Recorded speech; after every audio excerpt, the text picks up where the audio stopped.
रात के 2:17 हो रहे थे और दिल्ली कैंट रोड पर गाड़ी मैं चला रहा था।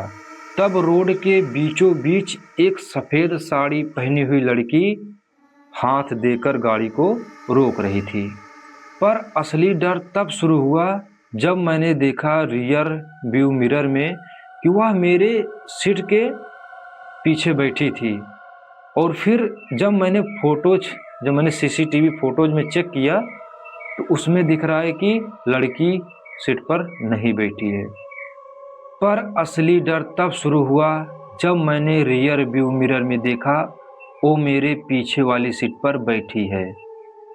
लेकिन जब मैंने सीसीटीवी फुटेज में देखा कि मेरी गाड़ी में कोई नहीं था। आज जो कहानी मैं सुनाने जा रहा हूँ वो कोई अर्बन लेजेंड नहीं बल्कि एक रियल एक्सपीरियंस है। नमस्कार दोस्तों, मेरा नाम है अर्जुन और मैं दिल्ली कैंट में कैब चलाता हूं और इस काम को मुझे 4 साल हो गए। दिल्ली कैंट रोड के बारे में मैंने बहुत कहानी सुनी थी कि रात को यहाँ एक सफ़ेद साड़ी वाली औरत लोगों को रुकवाती है, गाड़ी उनकी रुकवा लेती है। तो मैं जो है इन सब बातों पर मैं बिलीव नहीं करता था। लेकिन उस रात सब कुछ बदल गया। तारीख थी 14 सितंबर। ठंड अपनी पिक पर थी एकदम। रात के 2 बजे मैंने लास्ट राइड एक्सेप्ट की। Pickup location Delhi Cantt road के पास। रोड बिल्कुल सुनसान था। स्ट्रीट लाइट हल्की हल्की जल रही थी और फोग इतना ज़्यादा था कि 10 मीटर आगे तक कुछ भी साफ नहीं दिख रहा था। और तभी मैंने देखा कि एक औरत सफ़ेद साड़ी में रोड के साइड में खड़ी है और उसने मुझे हाथ दिया। मेरा दिल हल्का सा घबराया।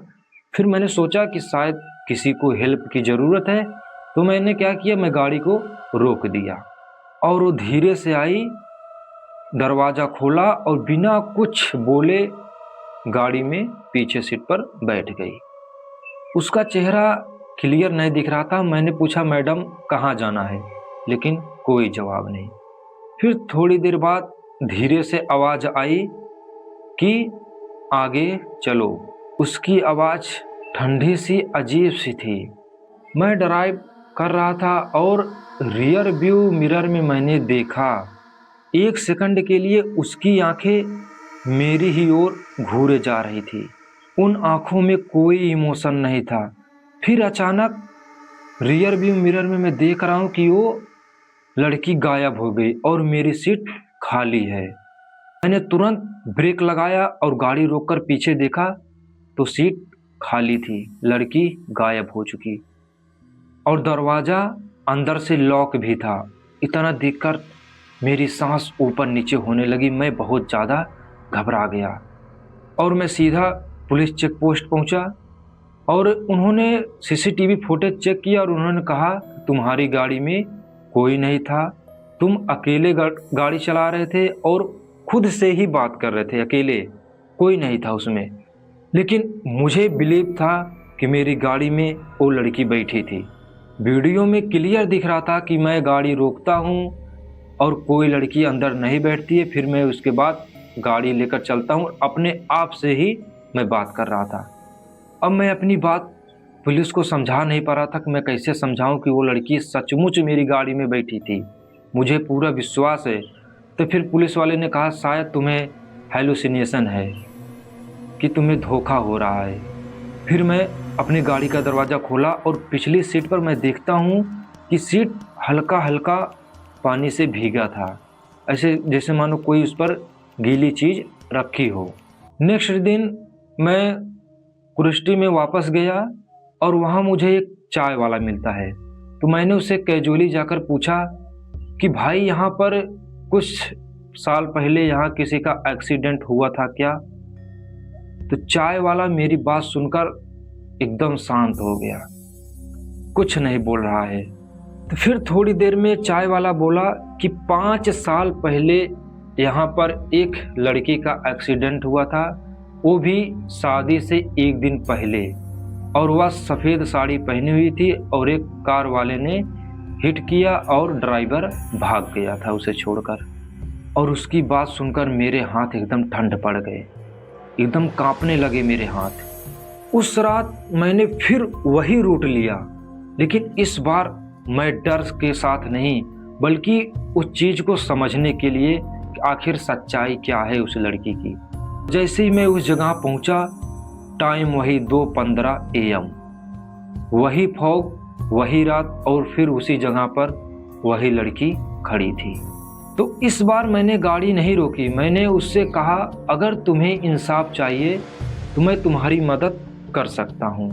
मेरी बातों को सुनकर वो जो है धीरे से मुस्कुराई और हवा में गायब हो गई। तो फिर मैंने जो है पुराना न्यूज़ रिकॉर्ड निकाला और उसमें देखा कि एक्सीडेंट का मामला अभी क्लोज नहीं हुआ था।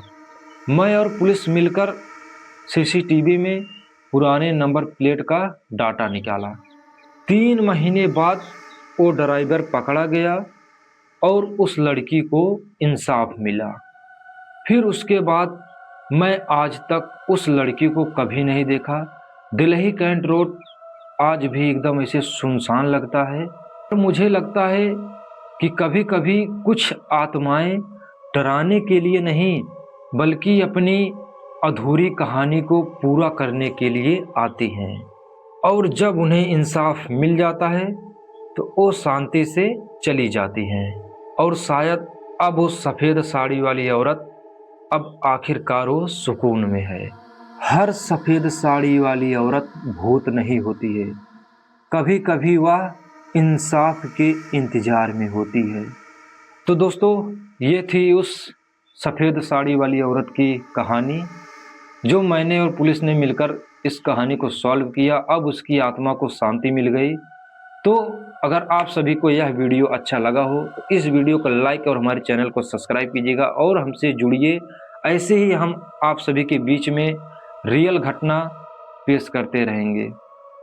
अब बहुत जल्द मिलते हैं इससे भी खतरनाक रियल केस में। तब तक के लिए रात में अकेले मत रहना।